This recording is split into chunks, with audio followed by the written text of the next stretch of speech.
अस्सलाम वालेकुम dear readers, कैसे हैं आप सब लोग। उम्मीद करती हूँ आप सब लोग खैरियत से होंगे। तो आज मैं आप लोगों के साथ जो नावल लेके आई हूँ, इसका नाम एज़ यूजुअल मुझे इसकी किस बेस पे आई है मुझे नहीं पता, ये तो पढ़ के ही पता चलेगा। तो चले अब हम बिना वक्त ज़ाया किसे पढ़ना स्टार्ट करते हैं। लेकिन मैं एक बात बता दूँ कि मैंने अपनी स्पीड बहुत ज़्यादा स्लो की है पढ़ने में। अब इससे ज़्यादा मैं स्लो क्या स्पीड करूं कि आप लोग फिर भी कहते हो कि आप ज़रा स्लो पढ़ा करें। अब 1 घंटे का जो नावल है वो मैं 1.5 घंटे में पढ़ती हूँ। तो अब 1.5 घंटे से मैं 2 घंटे में अगर करूँगी तो वो तो बहुत ज़्यादा लंबा हो जाएगा। इसलिए मैं पूरी कोशिश करती हूँ कि मैं आराम आराम से पढूँ। लेकिन अब तो मैंने काफ़ी हद तक अपनी स्पीड जो है वो बनिस्बत अपने स्टार्ट वाले नावल के साथ अगर मैं कंपेयर करूँ तो मैंने बहुत ज़्यादा अपनी स्पीड कम की हुई है। तो फिर भी आप लोग कहते हो कि आप थोड़ा स्लो पढ़ा करें। क्योंकि ऐसा होता है कि स्टार्ट में मैं बिल्कुल ही ज़्यादा स्लो पढ़ती हूँ। मैं पूरी कोशिश करती हूँ स्लो पढ़ने की, लेकिन जब लास्ट पे आता है तो वो ऑटोमेटिकली जो है वो स्पीड हो जाती है तेज़। क्योंकि इंसान एक तो पढ़ के थक जाता है, तो वो थोड़ी-सी लास्ट पे बिल्कुल ही लास्ट के 1-2 पेजेज़ पे आके थोड़ी स्पीड ज़्यादा होती है। लेकिन फिर भी मेरी कोशिश होती है मैं आराम से पढूँ। तो अब ये वाला नॉवल भी मैं पूरी कोशिश करूँगी कि इसे मैं स्लोली पढूँ। तो चलिए अब हम इसे पढ़ना स्टार्ट करते हैं। लॉन के बीचों बीच एक चारपाई पड़ी थी, जिस पर कोई सफ़ेद कफन में लिपटा हमेशा के लिए आंखें मूंदे पड़ा सो रहा था। इर्द गिर्द बहुत से लोग जमा थे, जबकि वो बेयकीन सा इन बंद आंखों को देखता सकते में बैठा था। तभी किसी ने इसे झंझोड़ते हुए होश दिलाने की कोशिश की थी, जिस पर इसने अपनी खाली और स्पाट आंखों से झंझोड़ने वाले को देखा और फिर खामोशी से अपनी जगह से उठा और चारपाई के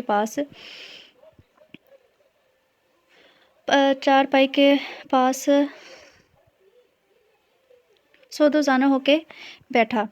डरा इसके बेजान चेहरे पर हाथ रखते हुए इसने नरमी से पुकारा था, मगर चारपाई पर पड़े वजूद में कोई हलचल ना हुई तो वो चीखा था, डैडा उठे मुझसे बात करें। डैडा आप मुझे छोड़ के नहीं जा सकते, आप ऐसा नहीं कर सकते डैडा। डैडा इनका नाम पुकारते वो हल्के बल चीखा था और इसके साथ ही इसका ख्वाब टूटा था और वो डैडा पुकारता हुआ उठ बैठा था। इसका धोंकनी की तरह चल रहा था, जबकि शर्ट के बगैर कसरती जिसम पूरा पसीने से भीगा हुआ था। उठ के बैठते ही इसने खौफज़दा निगाहें इर्द गिर्द दुराई तो इससे इदराक हुआ कि वह किसी लॉन में नहीं बल्कि अपने कमरे में है। इसका जहन लाशऊर से शऊर में दाखिल हुआ तो इसके तने अज़ाब ढीले पड़े थे। इसने एक गहरा सांस हवा के स्पुर्द करते हुए अपने बाल मुट्ठियों में जकड़ लिए थे। डैडा आप हम से बिछड़े 10 साल हो गए हैं, मगर मैं इस दिल को कैसे समझाऊँ ये बात, कैसे इन ख्वाबों से पीछा छुड़वाऊँ जो किसी आसेब की तरह मुझे चिमट गए हैं। वो मुट्ठियों में जकड़े बालों को तकरीबन नोचते हुए बड़बड़ाया था। कुछ देर इसी पोजीशन में रहने के बाद वो खुद से कम्फर्ट हटाता और घर से मलका बाग में खुलने वाली खिड़की को ताज़ा हवा लेने की नीयत से खोला था, मगर खिड़की खोलते ही अपने पसंदीदा सफ़ेद फूलों के पौधे के पास खड़े वजूद को देख के इसके माथे पर बल आए थे और इसके हाथ में एक गुलाब का फूल देख के वो बल मज़ीद गहरे हुए थे। ख़राब तेवरों के साथ वो बेड की तरफ बढ़ा, अपनी शर्ट उठाकर पहनते हुए तेज़ी से कमरे से बाहर निकला। इसका रुख बाग की तरफ था, जहाँ वो हस्ती से के फेवरेट फूलों का सत्यानाश करने में मसरूफ़ थी। हाले नूर इसके सर पर पहुँचते समामा ने सर्द आवाज़ में इसका नाम पुकारा तो तीसरा फूल तोड़ता इसका हाथ वही साकित हुआ था। वो हाले नूर थी, घर की इकलौती लड़की का होने का शर्फ इसे हासिल था और घर का इकलौता बेटा होने का ताज समामा अब्दुर्रहमान के सर था। दोनों के मिजाज एक दूसरे से मुख्तलिफ थे, एक मशरिक़ था तो दूसरा मगरिब। हाले नूर जितनी चंचल और शरारती थी, समामा इतना ही सर्द मिजाज और अकड़ू था। इसके इसी रवैये की वजह से हाले नूर अक्सर इसकी पसंदीदा चीज़ों को ख़राब करके सुकून हासिल करती थी। ये अलग बात है कि पकड़े जाने पर इसके सामने बिगी बिल्ली बन के खड़ी हो जाती थी। अभी भी ऐसा ही हुआ था। हाले फजर की नमाज के बाद यूं ही चहलकदमी के लिए बाग में आ गई थी, जो जो ना ज़्यादा बड़ा था ना ही छोटा। इस दरमियाने बाग में मुख्तलिफ पौधे और फलदार दरख्त एक तरतीब से सजे हुए थे। जो ही चहलकदमी करते इसकी नज़र समामा के सफ़ेद फूलों के पौधे की तरफ गई, जो इसने अपने हाथ से ला के लगाया था। सिर्फ वो पौधा ही नहीं, सारे का सारा बाग ही समामा की मेहनत का मुंह बोलता सबूत था। वो अपना सारा फारिग वक्त इस बाग को देता था। हाले ने किसी के ना होने का अच्छी तरह इत्मीनान करने के बाद फूलों के पौधे को हाथ लगाया था। इस बात की तसल्ली भी की कि समामा के कमरे की खिड़की बंद है। अभी इसने 2 फूल ही तोड़े थे कि वो न जाने कहाँ से बोतल के जिन की तरह नाजिल हुआ और ज़ोर से इसका नाम पुकारा था। अपने नाम की पुकार पर जहाँ इसके हाथ साकित हुए, वहीं समामा के ठंडे-ठार लहजे पर इसने खुद पर फातिहा पढ़ ली थी। जल तू जलाल तो आई पिला को टाल तू ज़रे लब कहते हुए ज़बरदस्ती अपने होंठ फैलाते इसकी तरफ मुड़ी थी, जहाँ वो चेहरे पर नागवारी सजाए से घूरने में मसरूफ़ था। इसकी आंखें खुद पर जमी देख कर हाले के गले में गिल्टी उबर का मद्दम हुई थी। तुम यहाँ बाग में क्या कर रही हो, और ये फूल किस खुशी में तोड़े हैं? जितनी नागवारी इसके चेहरे पर थी, इससे कहीं ज़्यादा इसके लहजे में थी।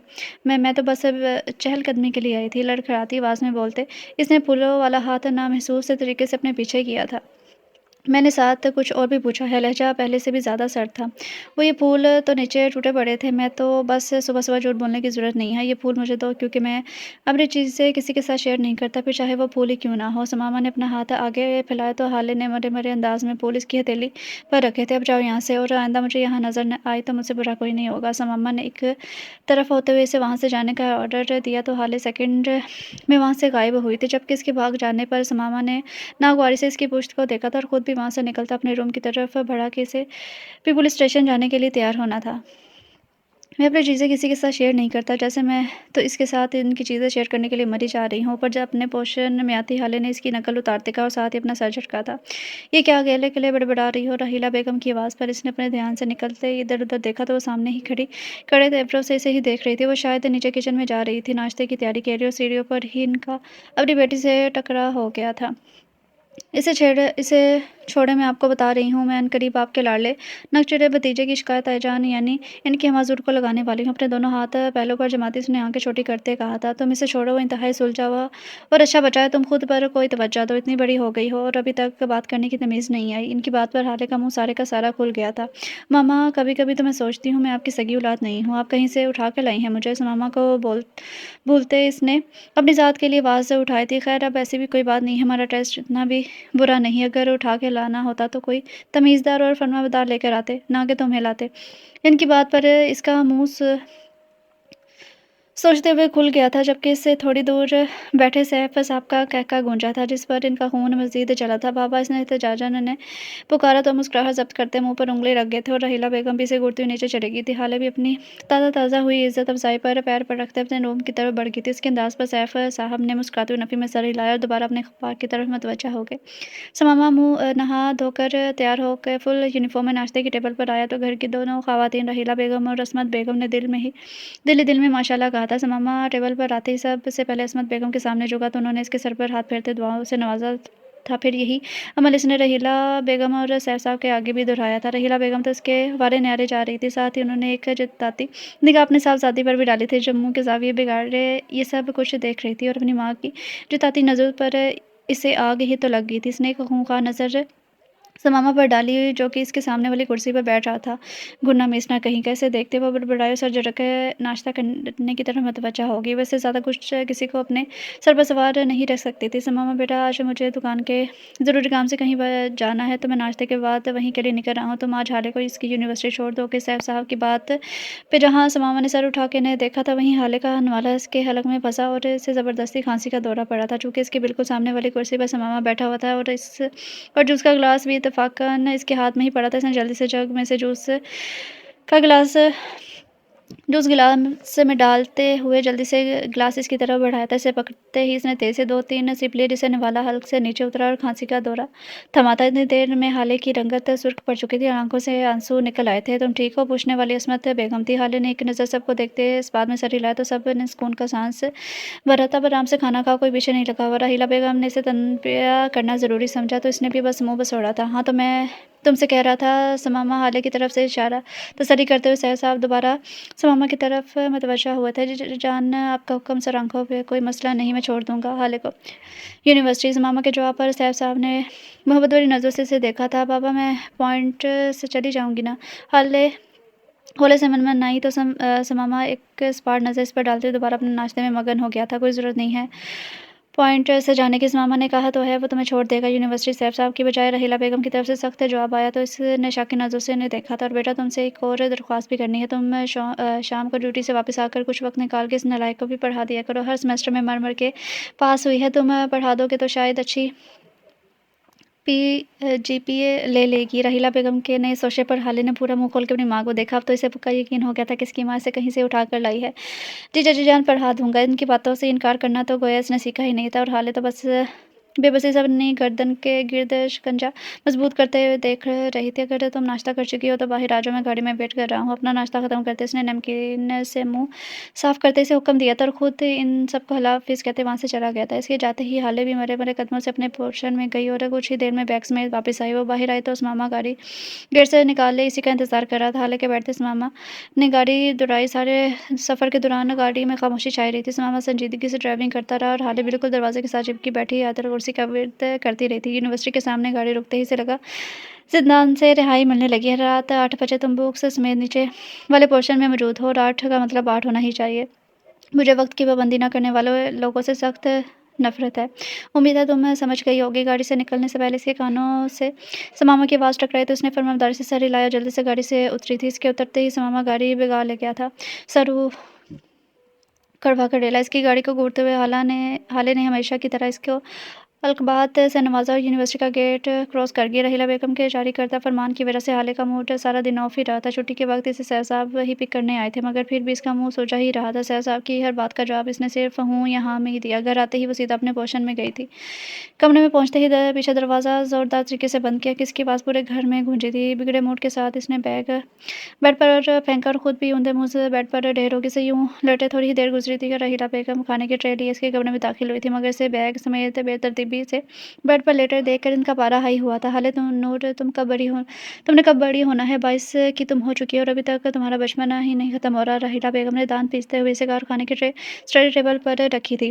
अमूमन तो हाले खुद नीचे किचन में आकर खाना खाती थी, मगर आज रहीला बेगम खुद खाने के लिए आई थी, इसलिए खाना लेके आई थी। इसके लिए इन दोनों के आपस के ताल्लुकात से वो वाकिफ़ थी और ये भी के जानती थी कि हाले ज़िद में नहीं जाएगी पढ़ने, बस इसे राम करने आई थी। मगर इसकी बेतरतीबी देख कर इनका दिमाग आउट ऑफ कंट्रोल हुआ था और जो आप सगी माँ हो के मुझसे सौतेलों जैसा सलूक करती हैं, वो इसने इसी पोजीशन में लेटे रोहांसे से लहजे में सवाल किया। क्या बकवास कर रही हो? रहीला बेगम ने इसे घूरी से नवाजा था। हाँ तो और क्या सब जानते हैं पूछते आप मुझे आदमखोर के जंगल में अकेला छोड़ रही हैं? तड़प के सीधे होते हुए बोली थी। ज़्यादा फालतू बोलने की ज़रूरत नहीं है, उठो और खाना खा लो। मैं माँ हूँ, तुम्हारी कोई दुश्मन नहीं हूँ। जो भी करती हूँ तुम्हारी भलाई के लिए करती हूँ। स्टडी टेबल से खाने की ट्रे उठा के इसके सामने रखते हुए उन्होंने अपनी बात मुकम्मल की थी। नहीं खाना मुझे और ना ही आपके लाड साहब से पढ़ना है। इसकी हरदर्मी पर रहीला बेगम ने चंद साने इसको देखा और फिर इसके सामने से ट्रे उठा ली थी। नहीं खाना तो मर्जी है तुम्हारी, जहाँ तक पढ़ने की बात है वो तो तुम जाओगी और मामा ने बस इससे और तो वो तो तुम जाओगी नहीं तो वो तुम जानो और मामा, मैंने बस इसे कहना था, आगे तुम्हें पढ़ाना इसकी जिम्मेदारी है और मैं जानती हूँ वो अपनी जिम्मेदारी निभाना खूब जानता है। रहीला बेगम ने इत्मीनान से कहा और ट्रे समेत कमरे से निकल गई। पीछे हाले ने मुंह खोले बंद दरवाजे को देखा था। मेरी कोई वैल्यू ही नहीं है, आज तो मुझे पक्का यकीन हो गया है मैं इनकी सगी बेटी नहीं हूँ।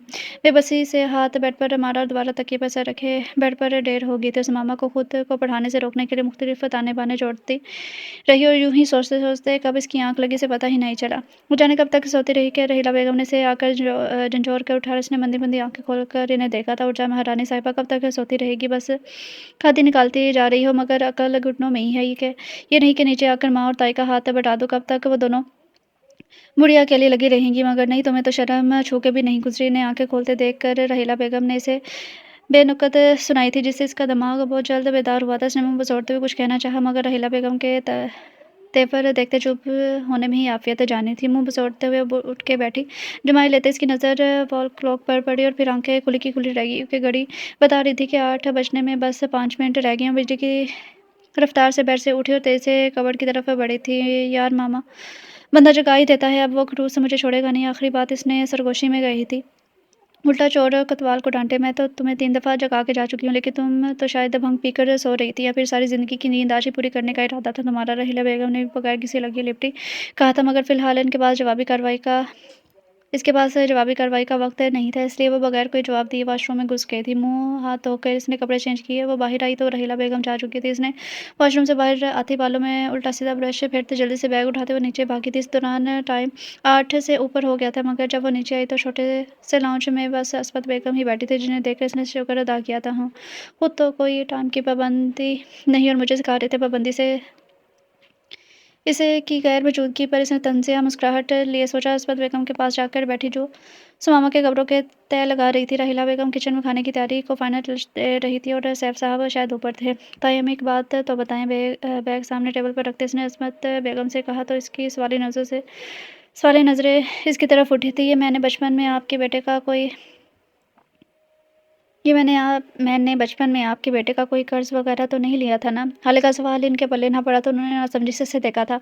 دیکھیے نا، مجھے دیکھ کر ان کے ماتھے کے بالوں میں اضافہ ہو جاتا ہے۔ مجھے ایسے دیکھتے ہیں جیسے آنکھوں ہی آنکھوں میں سالم نکل جائیں گے۔ چہرے کے ایکسپریشن ایسے دیتے ہیں جیسے کڑوا کریلا بغیر پکا ہی کھا لیا ہو۔ اس کی باتوں پر عصمت بیگم کے چہرے پر نرم سی مسکراہٹ آئی تھی۔ نہیں بیٹا، اس کی طبیعت کا حصہ ہے یہ۔ تقریباً سبھی کے ساتھ ہی وہ سنجیدہ رہتا ہے۔ عصمت بیگم نے عصری نرم لہجے میں اسے سمجھایا، جس پر اس نے بس منہ بسوڑا تھا۔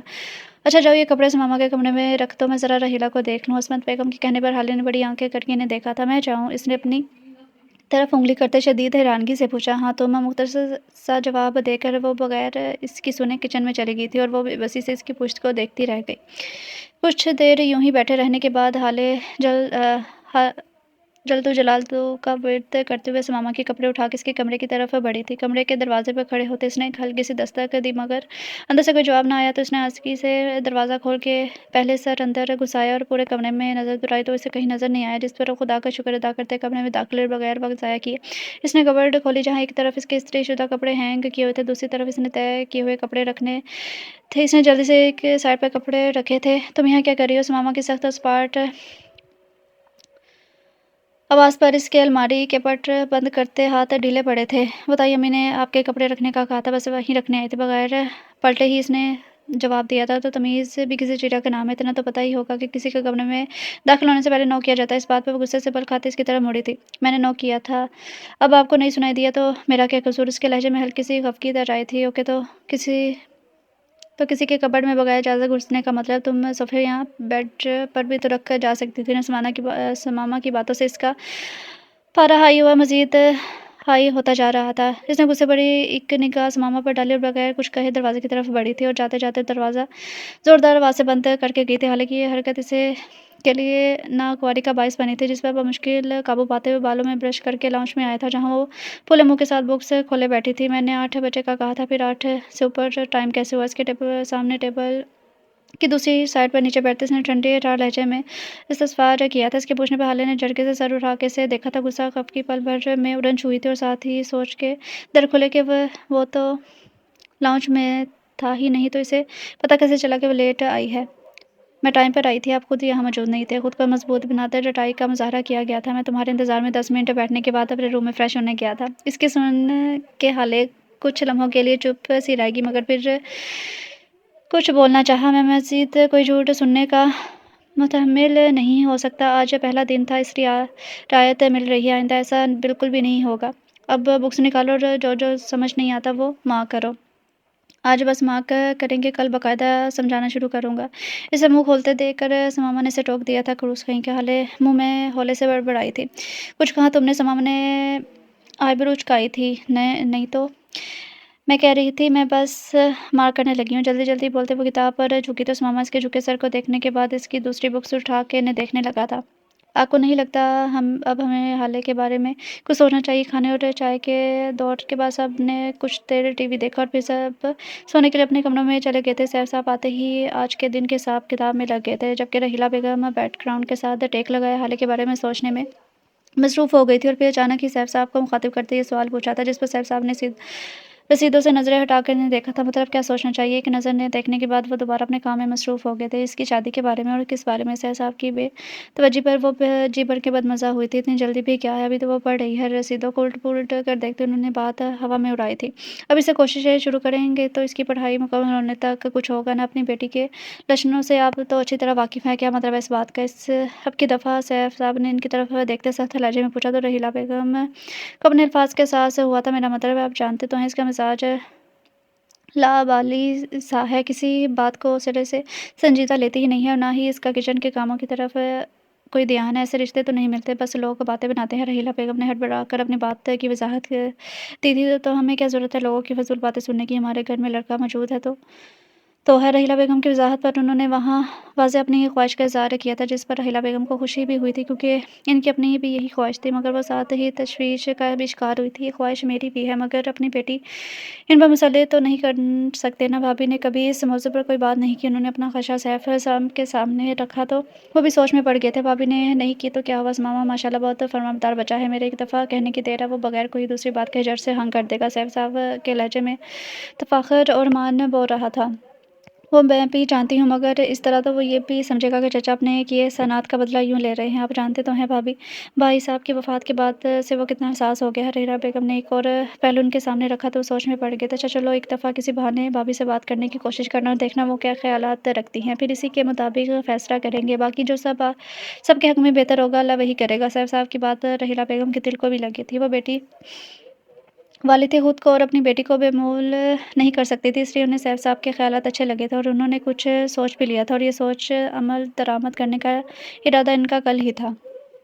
2-3 दिन ऐसे ही गुज़र गए। रहीला बेगम बस मौके की तलाश में ही थी। मौका तो वैसे इन्हें बहुत मिले थे, मगर असमत बेगम से कुछ कहने की हिम्मत नहीं जुटा पा रही थी, ना सुनने का डर इन्हें कुछ बोलने नहीं दे रहा था, मगर बात तो शुरू करनी ही थी। अभी भी दोपहर का खाना बना के दोनों ख़वातीन लाउंज में बैठी हुई थी। हाले यूनिवर्सिटी, समामा पुलिस स्टेशन और सैफ साहब दुकान पर थे। ये मौका रहीला बेगम को बेहतर लगा तो उन्होंने बात करने की ठानी थी। भाभी मैं सोच रही थी किसी रिश्ते वाले को हाले के लिए रिश्ता ढूँढने का कहूँ। बातों ही बातों में उन्होंने कहा, साथ ही की आँखों से इनके तासुरात भी जाँचते जिन्होंने चौंक कर इन्हें देखा था। इतनी भी क्या जल्दी है रहीला, अभी तो वो पढ़ रही है। उन्होंने भी लगभग सैफ साहब की बात को दोहराया था।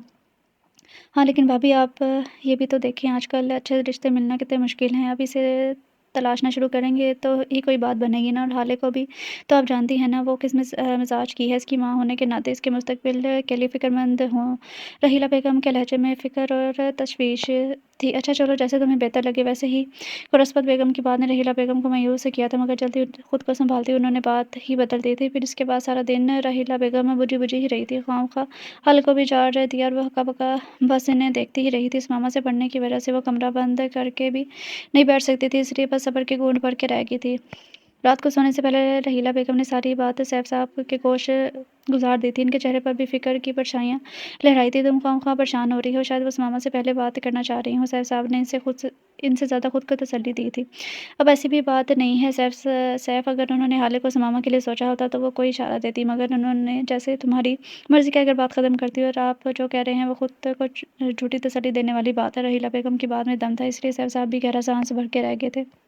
अच्छा चलो फिर जैसे तुम्हें बेहतर लगे वो करो। सैफ साहब ने सब कुछ इनके ज़िम्मे करते हुए करवट बदलते आंखें मूंद ली तो राहिला बेगम भी मुख्तलिफ ताने-बाने बनने में मसरूफ़ हो गई थी।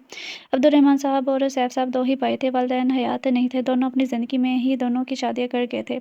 अब्दुर्रहमान साहब की अपनी फूफी ज़ात असमत बेगम से शादी हुई तो सैफ साहब की खाला ज़ात रहीला बेगम से। दोनों की ही शादी आगे पीछे हुई थी। सैफ साहब की अपनी कपड़ों की दुकान थी, जबकि अब्दुर्रहमान साहब फैक्ट्री में मशीन ऑपरेटर थे। असमत बेगम को शादी के साल बाद ही अल्लाह ने इस मामा से नवाज़ दिया था, मगर रहीला बेगम और सैफ साहब को शादी के 6 साल बाद अल्लाह ने हाले से नवाज़ा था। दोनों ही घर भर के लाडले थे। डबल स्टोरी घर के ऊपर वाले पोर्शन में सैफ साहब अपनी फैमिली समेत रहते थे और नीचे वाले पोर्शन में अब्दुर्रहमान साहब और उनकी फैमिली रहती थी। ज़िंदगी में रावी चैन ही चैन था, मगर अब्दुर्रहमान साहब की अचानक मौत ने सबको हिला कर रख दिया था। इनकी मौत दिल बंद होने की वजह से हुई थी। इनकी नागहानी मौत ने सबको गम के लिपट में ले लिया था, मगर इनकी मौत का सबसे ज़्यादा असर मामा पर हुआ था। वो इनसे हद से ज़्यादा अटैच था, इसलिए इनकी मौत को कबूल नहीं कर पा रहा था। पहले पल तो कुछ अरसे इसने इस बात को कबूल ही नहीं किया कि वो नहीं रहे। फिर जैसे इसने इनकी मौत को कबूल कर लिया, वो बिल्कुल खामोश हो गया, ना किसी के साथ बात करता, ना और बात-बात पर गुस्सा करता। इसकी आदत में शामिल हो गया था। ज़्यादातर इसे के गुस्से का निशाना हाले ही बनती थी। इसी बिना पर वो इससे जितना मुमकिन होता फ़ासला रखती थी। अब्दुर्रहमान साहब की वफ़ात के बाद रहीला बेगम और सैफ साहब ने दोनों माँ-बेटे का हर तरह से ख़्याल रखने की कोशिश की थी, ताकि इन दोनों को अब्दुर्रहमान साहब की कमी महसूस ना हो। इसने बीबीए करने के बाद सीएसएस का इम्तिहान क्लियर किया और अब वो पुलिस में दूसरी में अपनी सर्विस दे रहा था। अगर सैफ साहब ने वो बहुत कुछ किया था इसके लिए, तो बदले में इस मामा के लिए भी इनकी हर बात हरफ़े आखिर होती थी। जैसे अब्दुर्रहमान साहब कहते वो वैसा ही करता, मगर वो इसका गुस्सा न कम कर सके। वक्त के साथ साथ संजीदगी और गुस्सा इसकी ज़ात का हिस्सा बन गए थे। हालांकि उस मामा से पढ़ते हुए काफ़ी दिन हो गए थे और इसकी जान सूली पर टंगी हुई थी। इतनी सख्त तो यूनिवर्सिटी में प्रोफेसर नहीं होते जितना सख्त मामा था। आज भी वो मामूल के मुताबिक बुक समेट कर नीचे आई। इस वक्त असमत बेगम के पास मामा की कॉल आई कि एक केस की वजह से वो लेट घर आएगा। ये सुनते ही हाले की तो गोया ईद ही हो गई थी। कम से कम एक दिन तो इससे जलाते से जान छूटी। इसी खुशी में इसने मूवी देखने का प्लान बनाया। खाना खाने के बाद वो अपने लैपटॉप समेत अपने कमरे में घुस गई थी। मूवी जब एन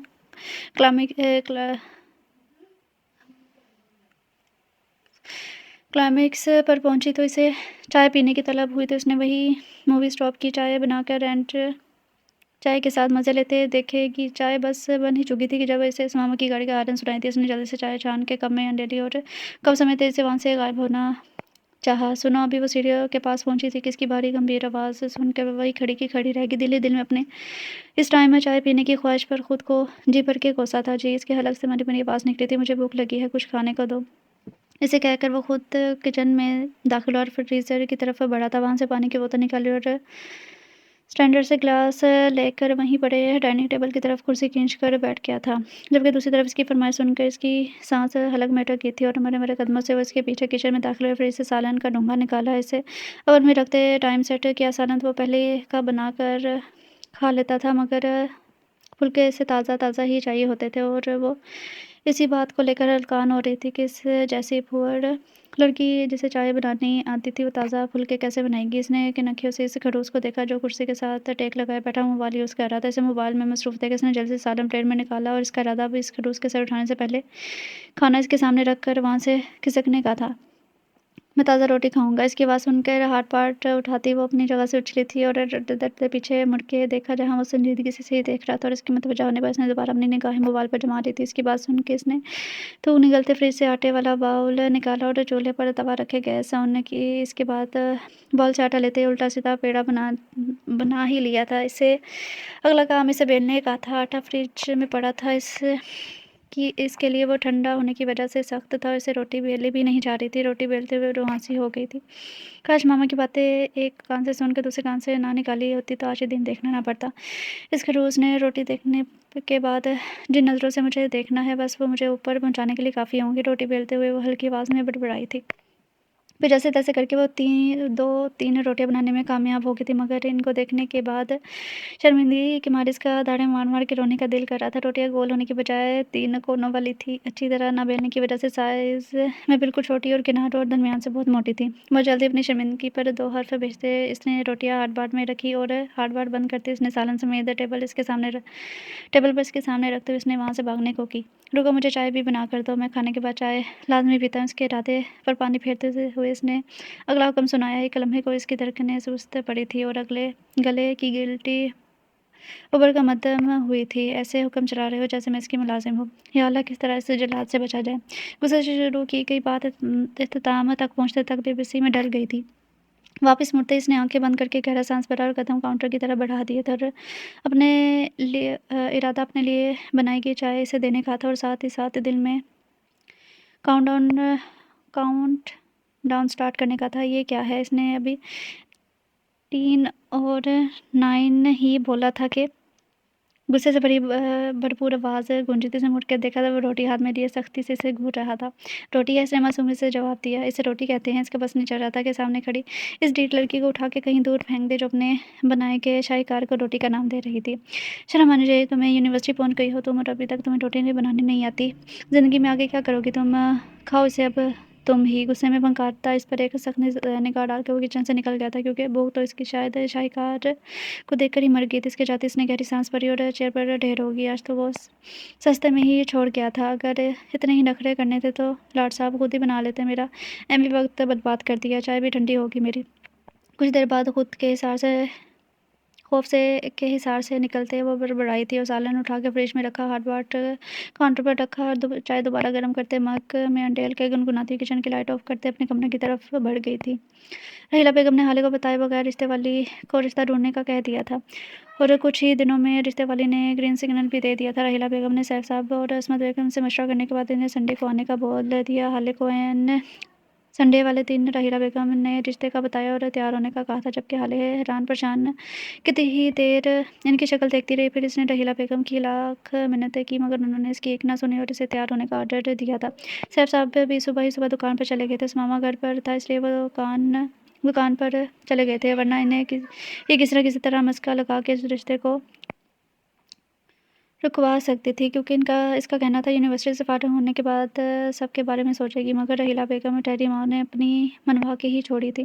رشتے والی تقریباً 10 بجے کی آئی تھی۔ اس سے پہلے رحیلہ بیگم نے اس کا برین اچھی طرح واش کر لیا تھا، اسے اچھی طرح سمجھایا تھا کہ مہمانوں کے سامنے کیا بولنا ہے اور کیا نہیں۔ ان کی ساری نصیحتوں کو اس نے منہ بناتے ہوئے سنا تھا، باقی اس کے دماغ میں کیا چل رہا تھا یہ صرف وہی جانتی تھی۔ مہمانوں میں ایک رشتہ کروانے والی عورت تھی اور باقی اس کے ساتھ لڑکے کی ماں اور 2 بہنیں تھیں۔ رحیلہ بیگم اور عصمت بیگم نے ان کا اچھے سے استقبال کیا تھا۔ ان کے کچھ دیر بیٹھنے کے بعد رحیلہ بیگم کے حکم کے مطابق شرم و حیا کی دیوی بنی حالے چائے لے کر آئی تھی۔ یہ ہے میری بیٹی حالے۔ ان عورتوں کو بتایا تو انہوں نے سر سے پیر تک حالے کا جائزہ لیا۔ ان کے انداز پر حالے نے دانت پیسے تھے، مگر جلد ہی چہرے پر زبردستی سی مسکراہٹ سجا لی تھی۔ ویسے کرتی کیا ہو تم؟ چائے سرو کرنے کے بعد حالے صوفے پر بیٹھی تو ان کی طرف سے پہلا سوال داغا گیا۔ جی میں پڑھتی ہوں، BBA کر رہی ہوں۔ حالے نے ایک نظر رحیلہ بیگم کو دیکھتے جواب دیا۔ ویسے اتنا پڑھنے کا کیا فائدہ؟ شادی کے بعد کرنی تو گھرداری ہی ہوتی ہے، پھر اتنے سال اور پیسے کیوں برباد کرے؟ لڑکی کی ماں کی بات پر حالے ناگواری سے کچھ کہنا چاہا، مگر رحیلہ بیگم نے اس کا ہاتھ دباتے سے چپ رہنے کا کہا تھا۔ چلو پڑھائی تو کر ہی رہی ہو، اس کے ساتھ اور کیا کر لیتی ہے؟ مثلاً سلائی کڑھائی یا کوکنگ وغیرہ؟ اگلے سوال پر حالے کا پارا پھر سے ہائی ہوا تھا۔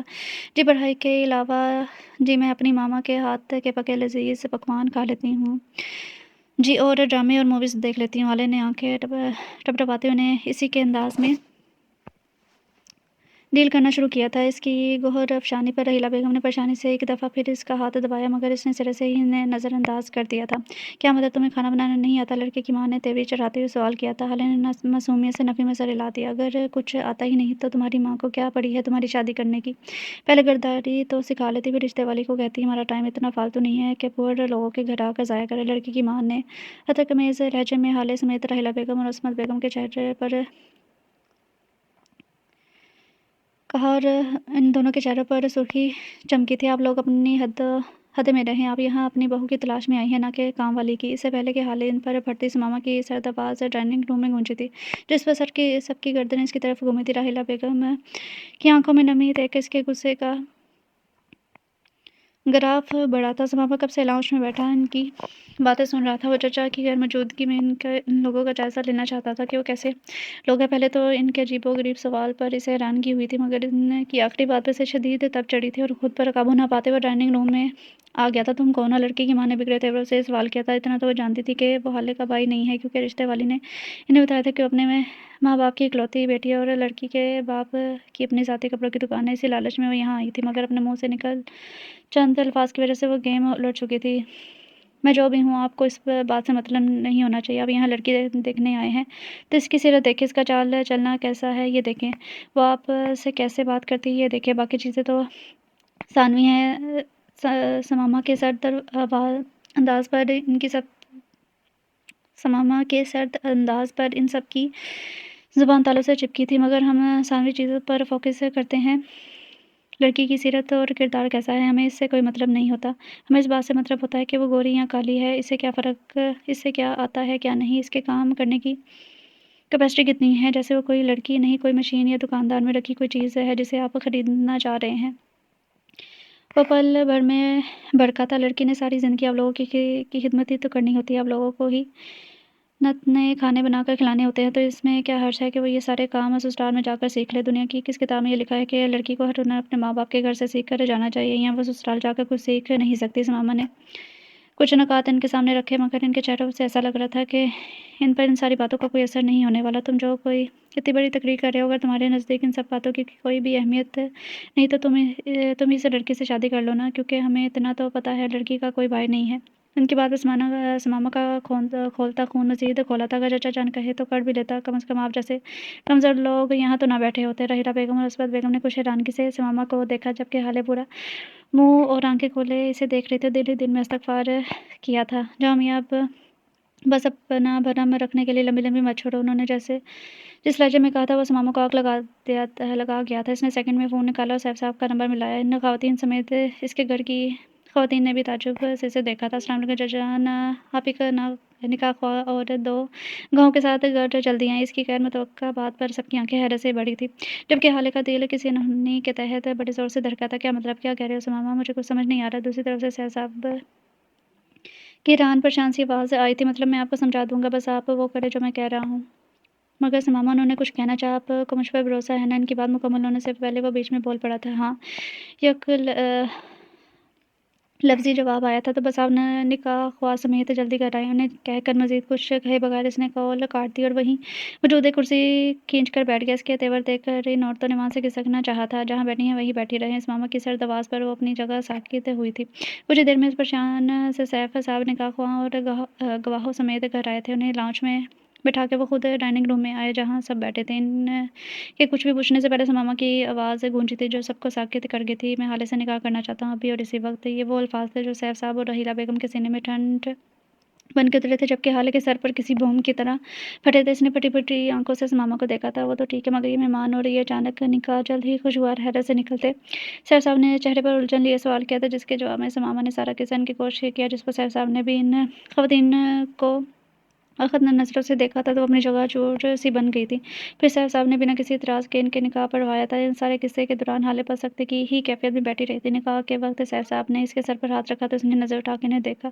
ان کی نگاہوں میں واضح التجا دیکھتے ہوئے اس نے بمشکل 3 دفعہ قبول ہے کہا اور دستخط کر دیے۔ نکاح ہوتے ہی ہر طرف مبارکباد سلامت کا شور اٹھا تھا۔ بھلے منہ میٹھا کرے اور آئندہ اگر کہیں رشتہ ڈھونڈنے جائیں تو آج کا واقعہ ذہن میں ضرور رکھیے گا، ورنہ یہ نہ ہو آپ یوں ہی دوسروں کے نکاحوں میں گواہ بنتی رہیں اور آپ کا اپنا بیٹا گنوارا ہی رہ جائے۔ ثمامہ کچن سے جا کر کیک لایا اور ان خواتین کے سامنے رکھتے جس انداز میں کہا وہ اپنی جگہ شرمندہ ہو کر رہ گئی تھی، اور بغیر کیک کو دیکھے وہ 1 سیکنڈ میں وہاں سے غائب ہوئی تھی۔ ان کے جاتے ہی کب سے بت بنی حالے میں بھی حرکت ہوئی تھی۔ میرا نکاح اس خروج سے وہ دھیمے سے بڑھائے اور ایک طرف کو لڑک گئی تھی۔ سب پریشانی سے اس کی طرف بڑھے، جبکہ ثمامہ ایک نظر اسے دیکھنے کے بعد نکاح خواہاں اور گواہوں کو لیے وہاں سے نکل گیا تھا۔ نکاح خواہاں اور گواہوں کو چائے پلوا کر بھیجنے کے بعد ثمامہ سیدھا اپنے روم میں آیا تھا اور آتے ہی بیڈ پر سیدھا لیٹ گیا، جبکہ پاؤں بیڈ سے نیچے لٹک رہے تھے۔ ثمامہ نے دونوں آنکھیں بند کرتے اپنی آنکھوں سے گن پٹیوں کو دبایا۔ وہ جذباتی بندہ نہیں تھا، ہر کام سوچ سمجھ کے کرنے والا تھا۔ جانے آج کیسے جذبات کا مظاہرہ کر گیا۔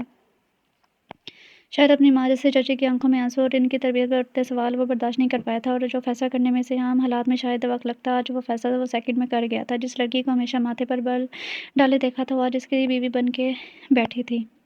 یہ بات دماغ میں آتے ہی اس کا دھیان حالے کی طرف گیا تھا اور ساتھ ہی اس کا بے ہوش ہونا یاد آیا تو اس کے ماتھے پر ایک بل پڑا تھا۔ جانتا تھا وہ اس سے بہت ڈرتی ہے اور ہمیشہ سے بھاگنے کی ہی سوچتی ہے۔ ابھی ثمامہ نے اسے بھی ہینڈل کرنا تھا، یہ سب سوچتے اس کا دل مقرر ہوا تھا۔ کچھ دیر ویسے ہی لیٹے رہنے کے بعد وہ شاور لینے کے ارادے سے اٹھتا، دماغ تھوڑا فریش ہو سکے۔ حالے کو جب ہوش آیا تھا وہ بس روئے جا رہی تھی۔ سیف صاحب تو اسے ہوش آتا دیکھ کے موبائل کے لے کر وہاں سے نکل گئے تھے تاکہ وہاں موجود ورکرز کو ہدایت دے سکے، کیونکہ اب ان کا ارادہ واپس دکان پر جانے کا نہیں تھا، جبکہ رحیلہ اور عصمت بیگم اسے چپ کروانے میں مصروف تھی۔ حالے اب بس بھی کرو، کون سا ظلم کا پہاڑ توڑ دیا ہے ہم نے تم پر۔ اسے چپ نہ کرتے دیکھ رحیلہ بیگم نے ذرا سختی سے اسے سرزش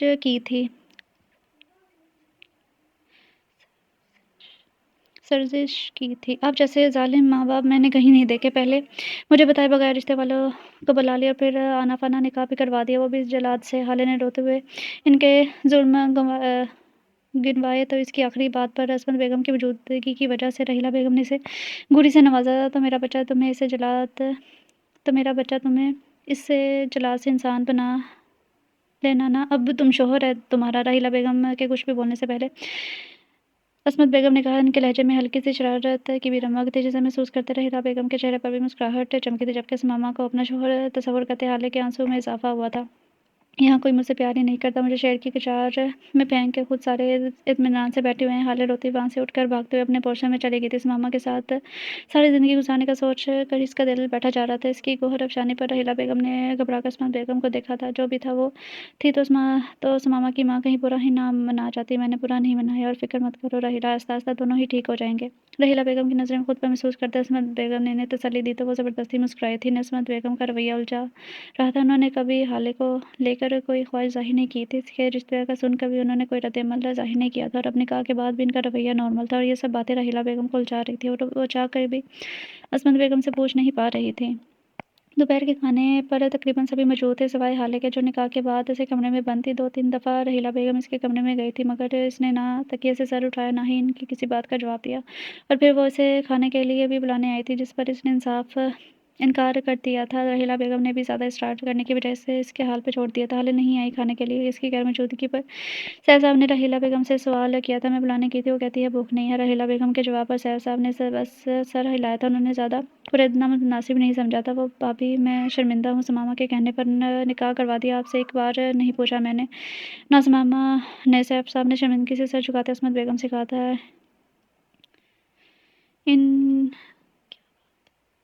ان کی بات پر پہلے تو انہوں نے چونک کر سیف صاحب کو دیکھا اور پھر ہولے سے مسکرائی تھی۔ سیف، یہ ثمامہ کے معاملے میں تم کب سے مجھ سے کچھ پوچھنے لگے؟ بچپن سے تو اسے بیٹے کی طرح سینے سے لگا کے رکھا ہے تم نے۔ عصمت بیگم کے نرمی سے کہنے پر سیف صاحب نے سر اٹھا کر انہیں دیکھا تھا۔ ہاں مگر پھر بھی آپ ماں ہیں ثمامہ کی، مجھے ایک دفعہ تو پوچھنا ہی چاہیے تھا آپ سے۔ بس کر دو سیف، نہ ثمامہ تمہارے لیے بیگانہ ہے، نہ حالے میرے لیے۔ میں تو شروع سے ہی حالے کو اپنی بہو بنانا چاہتی تھی، مگر یہ نہیں پتا تھا کہ ایسے سب ہوگا۔ عصمت بیگم کے الفاظ پر سیف صاحب اور رحیلہ بیگم نے حیرت و بے یقینی سے پہلے ایک دوسرے کو اور پھر عصمت بیگم کو دیکھا، جبکہ ثمامہ اس ساری گفتگو میں بس سر جھکائے کھانا کھانے میں مصروف تھا۔ عصمت بیگم نے ان کو حیرانگی اور ان کے دماغوں کو گھومتا سوال اچھی طرح سمجھا تھا۔ ہاں میری شروع سے ہی خواہش تھی، جب رحیلہ نے حالے کے رشتے والی کو کہا تھا تب میں نے اسے منع کرنا چاہتی تھی، مگر اس سے پہلے ہی میں ایک دفعہ ثمامہ سے بات کرنا چاہتی تھی، مگر اسے اس موضوع پر بات کرنے کا کوئی موقع ہی نہیں ملا اور رشتے والی نے لڑکا بھی ڈھونڈ لیا تھا۔ عصمت بیگم نے تفصیلی بات کرتے ان دونوں کی بھی الجھنیں دور کر دی تھی، اور مجھے یہ بھی تھا کہ تم ثمامہ کو ہی ہر کسی پر فوقیت دو گے۔ عصمت بیگم نے مزید کہا تو ان دونوں کو تھوڑی شرمندگی ہوئی تھی۔ جوابی میں نے بھی ثمامہ کو ہی ہمیشہ اپنے داماد کے روپ میں دیکھا تھا، مگر پھر میں نے سوچا کہیں ثمامہ یہ نہ سمجھے کہ چچا پالنے پوسنے کے اوس دھوس سے جما رہا ہے۔ اس دفعہ ثمامہ نے سر اٹھا کر انہیں دیکھا تھا۔ چچا جان آپ نے سوچ پہ کیسے لیا؟ میں ایسا کچھ کہہ سکتا ہوں؟ میرے دل میں آپ کا اور چچی کا مقام ڈیڈ اور ماما جیسا ہی ہے۔ اس کی بات پر سیف صاحب اور رحیلہ بیگم کے چہرے پر پیاری سی مسکان آئی تھی۔ جانتا ہوں، سیف صاحب نے شفقت بھرے نظروں سے اسے دیکھا تھا۔ اچھا بس کرے یہ اداسی کی باتیں، ہم نے جو سوچنا ہوتا ہے سوچتے رہ جاتی ہیں، اور ہوتا وہی ہے جو اللہ چاہتا ہے۔ حالے اور ثمامہ کا نکاح ایسے ہی ہونا تھا اور اللہ کے حکم سے ہو گیا ہے۔ اب ساری باتیں چھوڑ کے بس کھانا کھائیں سب۔ عصمت بیگم کی بات پر سب مسکرائے تھے، کھانے کی طرف متوجہ ہو گئے تھے۔ رحیلہ بیگم اور سیف صاحب اللہ کی اس کرم نوازی پر دل میں ان کا شکر ادا کر رہے تھے۔ رات کو ثمامہ 8 بجے لانچ میں آ کر بیٹھ گیا تھا تاکہ حالے کو پڑھا سکے۔ ہفتے والے دن وہ لیٹ آیا تھا پولیس اسٹیشن سے، اس لیے حالے کی چھٹی ہو گئی تھی، مگر آج اس کا حالے کو چھٹی دینے کا کوئی ارادہ نہیں تھا۔ اس وقت رحیلہ اور عصمت بیگم کچن میں موجود تھی، جبکہ سیف صاحب اپنے کسی دوست کے ساتھ شام سے نکلے ہوئے تھے۔ وہ لاؤنج میں اکیلا ہی تھا۔ ثمامہ نے 10 منٹ انتظار کیا، مگر وہ نہ آئی اور اس کے ماتھے پر بل آئے تھے۔ مزید وہ انتظار کیے بغیر اپنی نشست سے اٹھا۔ اس کا رخ سیڑھیوں کی طرف تھا۔ وہ سیڑھیاں چڑھتے اوپر والے پورشن میں آیا اور حالے کے کمرے کے سامنے جا کر رکا تھا۔ پہلے اس نے دستک دینی چاہی، مگر پھر ویسے ہی دروازہ کھول کے اندر داخل ہوا تو سامنے ہی بیڈ پر کمفرٹ میں سے سر پیر تک پیک ہوئی پڑی تھی۔ ماما مجھے کھانا نہیں کھانا، نہ ہی مجھے نیچے جانا ہے۔ آپ بار بار کیوں آ رہی ہیں؟ اسے لگا تھا کہ رحیلہ بیگم ہے، کیونکہ وہی دن بھر اس کے روم میں چکر لگا رہی تھی، مگر جب اپنی بات کا کوئی جواب نہ ملا تو اس نے منہ سے کمبل ہٹا کے دیکھا اور سامنے کھڑے ثمامہ کو دیکھا۔ اس کی سیٹی گم ہوئی تھی، وہ ایک جھٹکے میں کمبل ہٹاتی اٹھ کھڑی ہوئی تھی۔ تم آئی کیوں نہیں بکس لے کے؟ میں کب سے ویٹ کر رہا ہوں۔ ثمامہ نے ماتھے پر بل ڈالے اس کے بولنے سے پہلے سوال کیا۔ ماتھے پر بل آئے تھے آج بھی؟ حالے آنکھیں پھیلائے تھی۔ کیوں آج کیا ہے؟ ثمامہ کی سنجیدگی میں کوئی فرق نہیں آیا تھا۔ نہیں وہ میرا مطلب ہے وہ نکاح، حالے کو کچھ سمجھ نہیں آ رہا تھا وہ کیا بولے۔ کیوں نکاح کے بعد لوگ پڑھتے نہیں ہیں؟ ثمامہ کے ماتھے کے بلوں میں مزید اضافہ ہوا تھا۔ پڑھتے ہیں، مگر اپنے جلاد اور خروش شوہر سے نہیں پڑھتے۔ حالے منہ میں بڑبڑائی تھی۔ تمہارا منہ میں بڑبڑانا زہر لگتا ہے مجھے، وہ ناگواری سے بولا تھا۔ میں پوری کی پوری ہی زہر لگتی ہوں آپ کو؟ اس نے دل ہی دل میں سوچا، زبان سے بول کے اپنی شامت نہیں بلوانا چاہتی تھی۔ بیگ لے کر فوراً نیچے آؤ، مجھے کوئی اور بہانہ نہیں سننا۔ اسے منہ کھولتے دیکھ ثمامہ نے ہاتھ اٹھا کے حتمی لہجے میں کہا۔ وہ بے بسی سے بیگ اٹھا کے اس کے پیچھے چل پڑی تھی۔ وہ جتنی بھی شیخیاں بگاڑ لے، ثمامہ کے سامنے اس کی بولتی ہمیشہ بند ہو جاتی تھی، اور وہ بہیو ایسے کر رہا تھا جیسے کچھ ہوا ہی نہ ہو، اور اس طرح حالے کو بھی اس کے سامنے احتجاج کرنے کا کوئی موقع ہی نہیں ملا تھا۔ رحیلہ بیگم جو اوپر ہی آنے والی تھی، اپنی بیٹی کو ثمامہ کے پیچھے پھولے منہ اور بیگ سمیت آتے دیکھ کر انہوں نے مسکراہٹ دبائی تھی۔ انہیں پورا یقین تھا ثمامہ اس کی بگڑی اور بیٹی کو اچھی طرح سدھار لے گا۔ ان کے پاس سے گزرتے حالے نے ایک شکا بھری نگاہ اس پر ڈالی، جسے دیکھ کر بھی وہ انجان بن گئی، جبکہ حالے بس دانت پیستی رہ گئی تھی۔ نکاح والے واقعے کو 4-5 دن گزر چکے تھے۔ پہلے تو حالے ہی ثمامہ کے سامنے کم جاتی تھی، مگر اب تو وہ ثمامہ کو بس ٹیوشن کے ٹائم ہی نظر آتی تھی۔ کہنے کو تو دونوں کا نکاح ہو گیا تھا، مگر دونوں ہی اس رشتے کے حوالے سے دل میں کوئی جذبہ नहीं रखते थे। समामा पुलिस स्टेशन में इतना मसरूफ़ था कि इस रिश्ते के बारे में सोचने का टाइम ही नहीं मिलता और हाले ने इसे जलाद और खड़ूस से ज़्यादा कुछ सुनने की कोशिश ही नहीं की थी। दूसरी तरफ ईद की आमद थी, इसलिए असमत बेगम का इरादा ईद से पहले ही रुखसती करवाने का था। डायरेक्टर सैफ साहब से बात करने की बजाय उन्होंने रहीला बेगम से बात करने की ठानी थी। हमेशा की तरह किचन और कामों से फ़ारिग होकर दोनों ख़वातीन लाउंज में बैठी बातें बगा रही थी। आज हाले भी यूनिवर्सिटी से ऑफर किए कर रही थी। कुछ इसने हेल्प की तो काम जल्दी ख़त्म हो गए थे। रहीला, मैं सोच रही थी इससे पहले पहले हाले को रुखसत करके ले आऊँ। रहीला बेगम ने चौंक कर इन्हें देखा तो इनके लिए ये अचानक की जाने वाली बात थी। वो इतनी जल्दी रुखसती का कह देंगी, इन्हें अंदाज़ा नहीं था। ये बात सुनकर कदम तो हाले के भी साकित हुए थे जो लाउंज में दाखिल होने वाली थी। भाभी, अभी कुछ दिन ही तो हुए हैं निकाह को और ईद भी नज़दीक है और आपको पता है ईद के कितने खर्चे निकल आते हैं। अगर शादी भी रख लेते हैं तो मुश्किल नहीं हो जाएगी। रहीला बेगम कुछ हिचकिचाई थी। रहीला बेगम की बात पर हाले खुश हुई थी। अभी इसे थोड़ा यकीन हुआ था कि उनकी सगी बेटी है। अरे रहीला, कौन सा रुखसत होकर कहीं और भेजना है जो हम ज़्यादा तकल्लुफ़ कर देंगे। हाले ने बस ऊपर से नीचे ही आना है और रही जहेज़ की बात, वो तुम तो हमने लेना ही नहीं है। असमत बेगम ने इनकी परेशानी का हल बताया था। मगर फिर भी भाभी, शादी का खर्चा भी होगा और ईद के लिए कुर्बानी का कोई जानवर भी लेना होगा और मुझे नहीं लगता कि समामा और सैफ का इतना बजट होगा। रहीला बेगम इतनी जल्दी रुखसती नहीं करना चाहती थी। वो अपनी बेटी को पहले किचन में एक्सपर्ट करना चाहती थी। हाँ, तो ईद के बाद भी तो शादी पर खर्चा ही होगा ना। और जहाँ तक कुर्बानी के जानवर की बात है तो इस दफ़ा बड़ा जानवर लेने की बजाय बकरा ले लेंगे, क्योंकि कुर्बानी हम अल्लाह की रज़ा और खुशनुदी के लिए करते हैं, ना कि दिखावे के लिए। इसमत बेगम के पास इनके मसले का हल था। मैं सोच रही थी पहले इसे किचन का कुछ सिखा देती, फिर रुखसती करती।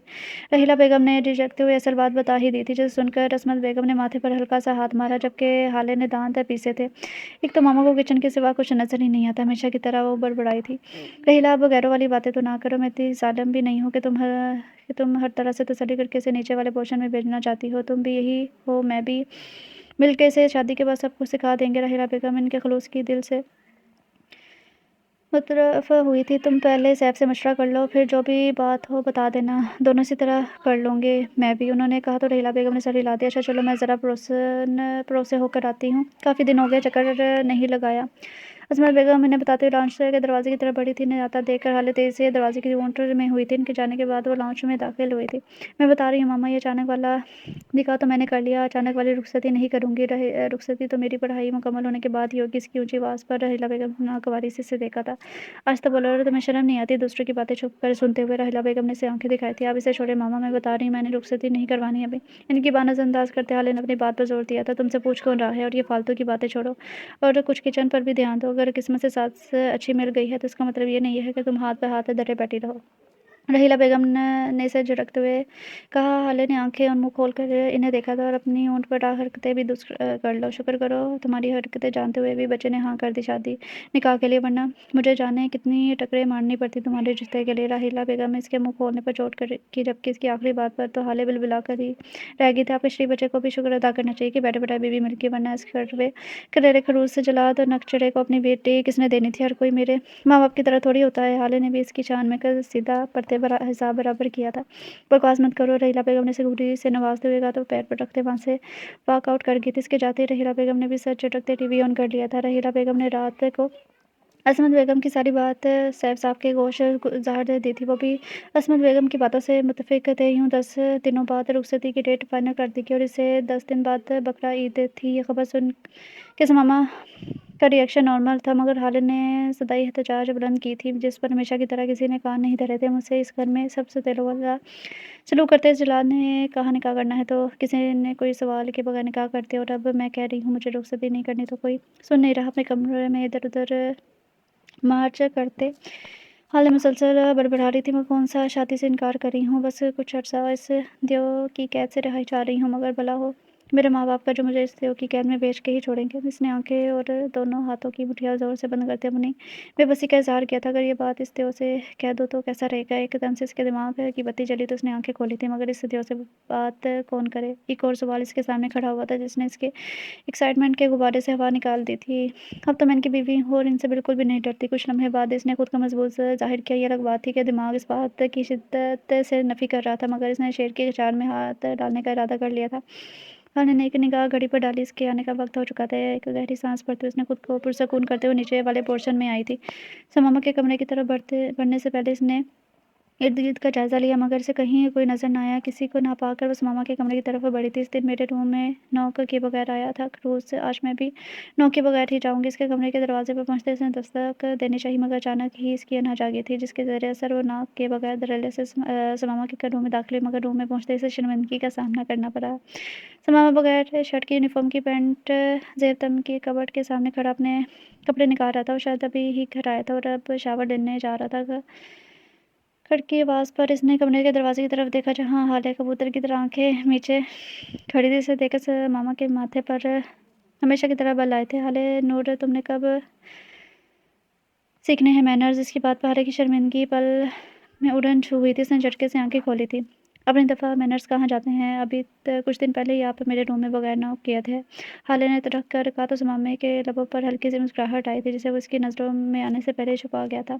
اچھا، تو جو میں کروں گا تم بھی وہی کرو گی؟ کبرٹ کا دروازہ بند کرتے سماما نے ہاتھ میں پکڑے کپڑے کندھے پر رکھے اور قدم اس کی طرف بڑھائے تھے۔ ہاں ہاں بالکل، ہکلا کر بولتے ہوئے ساتھ زور شور سے سر بھی ہلایا تھا جبکہ اسے اپنے قریب آتے دیکھ اس کے دل میں آیت کرسی پڑھنی شروع کر دی تھی۔ اس کے قریب آتے سماما نے اسے روم کے اندر کھینچتے پیچھے دروازہ بند کیا تھا۔ سوچ لو ایک دفعہ، اسے دروازے سے لگا کر سماما نے اس کے ارد گرد ہاتھ جماتے ہلکا سا جھک کر اس کی سرگوشی نما انداز میں کہا جبکہ حالے تو اس کی اتنی قربت پر ہی سانس روک گئی تھی۔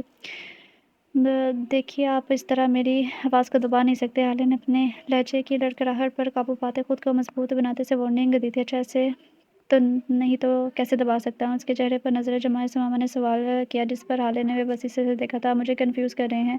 اس کی بیچارگی سے کہنے پر سماما گہری سانس بھرتے پیچھے ہوا، سینے پر ہاتھ باندھتے کھڑا ہو گیا۔ تو حالے نور سکون کا سانس خارج کیا۔ بولو، کیا بات ہے جس کے لیے آپ نے میرے روم میں قدم رکھا ہے؟ یہ جاننے کے باوجود کہ کچھ دنوں بعد آپ مستقل یہاں ہی ڈیرا جمانے والی ہیں؟ سنجیدگی سے پوچھا گیا تھا۔ وہ میں کہہ رہی تھی کہ حالے نے بات دوری چھوڑی تو سماما نے ایک آبرو اچکاتے سے دیکھا تھا۔ اس کے چہرے کی سنجیدگی دیکھ کے ایک پل کو حالے ڈری تھی کہ آپ پلیز رخصتی کچھ عرصے کے لیے پوسٹ پون کروا دیں۔ مگر پھر آنکھیں بند کرتے اس نے ایک ہی سانس میں ساری بات کہہ ڈالی تھی، مگر اپنی بات کے جواب میں خاموشی کا محسوس کرتے اس نے آنکھ ہلکی سی کھول کر دیکھا تو سماما ہنوز سینے پر ہاتھ باندھے صحیح سنجیدگی سے دیکھ رہا تھا۔ محترمہ، آپ اپنی عقل کے گھوڑے دوڑانا بند کریں۔ ایسے فیصلوں کے لیے ہمارے بڑے موجود ہیں، اس لیے وہ بہتر جانتے ہیں کہ کیا کرنا ہے کیا نہیں۔ سماما کے صاف انکار پر حالے کا منہ کھلے کا کھلا ہی رہ گیا اور ساتھ غصہ بھی آیا تھا۔ نہیں تو آپ نے جو اچانک نکاح کی فرمائش کی تھی وہ بڑوں سے پوچھ کے کی تھی؟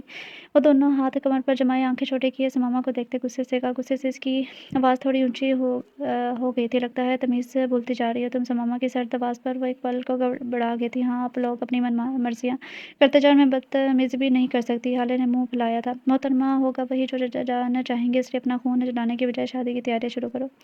پھر چچا جان سے بات کر لو، یہی دو آپشن، یا چچا جان سے بات کر لو، یہی دو آپشن ہے تمہارے پاس۔ اس کے پھولے منہ کو ایک نظر رکھتے سماما نے کندھے اچکاتے اور اس کی مزید کوئی فضول بات سنے بغیر واش روم میں گھس گیا تھا۔ گناہ مس نے ہمیشہ کی طرح سے اسے الگ بات سے نوازا گیا۔ حالے ایک نظر واش روم کے دروازے پر ڈالتے وہاں سے چلی گئی تھی، مگر جاتے ہوئے اس کے روم کا دروازہ دھماکے سے بند کیا تھا۔ وہ اپنی دھن میں بغیر ادھر ادھر نگاہ ڈالے سیڑھیاں چڑھ رہی تھی۔ راحیلہ بیگم نے اسے حیرت سے سماما کے کمرے سے نکلتے دیکھا تھا اور پھر اس کے پیچھے خود بھی اتر آئی تھی۔ اس کے روم میں آئی تو وہ اوندھے منہ لیٹی ہوئی تھی۔ کیا ہوا حالے، اور تم سماما کے روم میں کیا لینے گئی تھی؟ اس کے پاس بیٹھتے ہوئے راحیلہ بیگم نے تشویش سے پوچھا تھا۔ نیاز لینے گئی تھی، حالے کی طرف سے جلا ہوا جواب آیا تھا۔ تمیز سے راحیلہ بیگم نے تیز نظر سے دیکھا تھا۔ آپ سب ایسا کریں، ایک دفعہ اکٹھے بیٹھ کے تمیز سکھا دیں مجھے۔ دل تو ویسے ہی بوجھل ہو رہا تھا اور راحیلہ بیگم کی ذرا سی بات پر حالے نے رونا شروع کر دیا۔ اس کے بلا وجہ رونے پر راحیلہ بیگم تو بوکھلا گئی تھی۔ ارے حالے میری بچی، کیا ہوا ہے؟ رو کیوں رہی ہو؟ راحیلہ بیگم نے نرمی سے سیدھا کیا تھا۔ کوئی مجھ سے پیار نہیں کرتا، اس خلوص کی ساری باتیں مانتے ہیں اور میری کوئی ایک بھی نہیں مان رہا۔ اس کی سوئی کسی بات پر اٹکی دیکھ کر راحیلہ بیگم نے اپنا سر ہاتھوں میں تھاما تھا۔ حالے تمہیں مسئلہ کیا ہے؟ شادی سے؟ راحیلہ بیگم کا لہجہ عاجزی سے بھرپور تھا۔ مجھے مسئلہ شادی سے نہیں، آپ کے لاڈلے بھتیجے سے ہے۔ بغیر کسی رشتے کے انہوں نے ساری زندگی مجھ پر نوز جمائی ہے، اب تو انہیں حق بھی مل گیا ہے، اب تو ان کا جو دل کرے گا وہ کریں گے۔ مجھے نہیں کرنی شادی۔ اس کے اونٹ پٹانگ وہم سن کر راحیلہ بیگم نے دانت پیسے تھے۔ تمہارا کچھ نہیں ہو سکتا۔ راحیلہ بیگم نے نفی میں سر ہلایا تھا اور وہاں سے اٹھ کے چلی گئی۔ ان کے ایسے جانے پر حالے کے آنسوں میں مزید اضافہ ہوا تھا۔ روتے ہوئے اس نے سہسا سے بات کرنے کا ارادہ باندھا تھا۔ پھر رخصتی کے दरमियान वाले 10 दिन ऐसे गुजरे जैसे इन्हें पड़ लगे हों। हाले बस सैफ साहब से बात करने के लिए मौका ही ढूंढती रहेगी। और शादी का कार्ड छप के आकर बट बीके दूसरी तरफ मामा ने ऑफिस से खुद भी शादी से एन एक दिन पहले छुट्टियां ली थी और हाले को भी इसी बात पर अमल दरामद कराया। इस दौरान वो मामूल के मुताबिक इसे ट्यूशन भी देता रहा था। एक दफ़ा हाले ने जिद में डंडी मारने की कोशिश भी की थी, जिसे समामा ने नाकाम बना दिया और हाले बस तलमिला कर ही रह गई थी। शादी का फंक्शन मैरिज हॉल में रखा गया था। सैफ साहब ने ज़्यादा लंबा काम नहीं किया था, बस करीबी रिश्तेदारों को बुलाया था। पूरे फंक्शन के दौरान हाले का मुंह फूला ही हुआ था। बस फोटो सेशन के दौरान ही समामा की घूरियाँ महसूस करती ज़बरदस्ती चेहरे पर मुस्कुराहट सजाई थी। समामा गोल्डन शेरवानी में सर पर किला सजाया जच रहा था और हाले में ढूंढ रंगे चोली जिस पर दिदा ज़ेब काम हुआ था, कील कांटों से लेस समामा के हिसाबों पर सवार हो रही थी। मगर वो था कि इसे मुसलसल नज़रअंदाज करते मेरे जज्बातों को सुनाने की कोशिश कर रहा था। रुखसती के वक्त रहीला बेगम थोड़ा इमोशनल हुई थी। बेशक रुखसत होकर इसने एक पोर्शन से दूसरे पोर्शन में ही जाना था, मगर फिर भी का दिल भर आया था। इनकी आंखें नम देखकर हाले ने जो रोना स्टार्ट किया, सब इसे संभालना मुश्किल हो गया। वो तो वैसे ही रोने का बहाना ढूंढ रही थी। अब बस भी कर दो हाले, तुम्हें कौन सा ब्याह किया हम दूसरे सहारे पर बेच रहे हैं जो तुम दरिया ही बहा दिया। इसे चुप ना करते देखकर राहिला बेगम ने अपने असली रूप में आई थी। इनकी बात पर समामा ने बेसाख्ता उम्र डालने वाली मुस्कुराहट को बमुश्किल अपनी होंठों में दबाया था, मगर हाले इसे मुस्कुराहट दबाते देख चुकी थी। समामा की मुस्कुराहट और राहिला बेगम की फटकारने व जलती पर तेल का काम किया था और वो शिद्दत से रोना शुरू कर चुकी थी। इसी के इस रवैये ने सबके हाथ पांव फैला दिए थे। इसकी इस हरकत पर समामा के मुस्कुराते तासुरात वापस सपाट हुए थे। वो हाले के रवैये के पीछे छुपी वजूहात को अच्छी तरह समझ रहा था। इसे किसी की इक ना सुनते देखकर इसने एक गहरा सांस भरा और चेहरे पर मसनूई मुस्कुराहट सजाए हाले के कंधे के गिर्द बाजू फैलाया था, जिस पर हाले ने रोना धोना और अपना दुल्हन होना आपस से पुश्त डालते हुए पूरा मुंह खोल कर समामा की इस हरकत को मुलाजा फरमाया था। समामा ने इसकी हौनक बनी शक्ल देखकर दिल ही दिल में दांत पीसे थे, मगर बज़ाहिर मुस्कुराते हुए राहिला बेगम को तसल्ली देते हाले को लिए वो गाड़ी की तरफ बढ़ा था। इसे बिठाने के बाद वो खुद दूसरी तरफ आकर बैठा था। इसके बैठते ही गाड़ी आगे बढ़ी थी, मगर हाले से अनूस आंखें और मुंह फाड़े देख रही थी। इसकी इस हरकत पर ड्राइविंग करते पहले समामा के दोस्त और इसके साथ बैठी बीवी के चेहरे पर मुस्कुराहट दर आई थी। अपना मुंह बंद करो और सीधी होकर बैठो, तुम्हारा ही हूँ, घर जाके जी भर के देख लेना। इसकी इस तरह हल्का सा झुकते समामा ने सबसे भीची आवाज़ में कहा तो वाले ने जल्दी से सीधी और साथ ही समामा के तुम्हारा ही हूँ कहने पर इसने दिल ही दिल में इस्तग़फ़ार कहा था। घर पहुँचते असमत बेगम कुछ लड़कियों के साथ फूलों की प्लेटें थामे इनके इस्तकबाल के लिए खड़ी थी और रुखसती से कुछ देर पहले ही घर आ गई थी। फिर कुछ मज़ीद रस्मों के बाद हाले को समामा के कमरे में पहुँचा दिया गया। बज़ाहिर तो वो नॉर्मल बैठी समामा का इंतज़ार कर रही थी, मगर अंदर से दिल सूखे पत्ते की मानद काँप रहा था। कुछ ही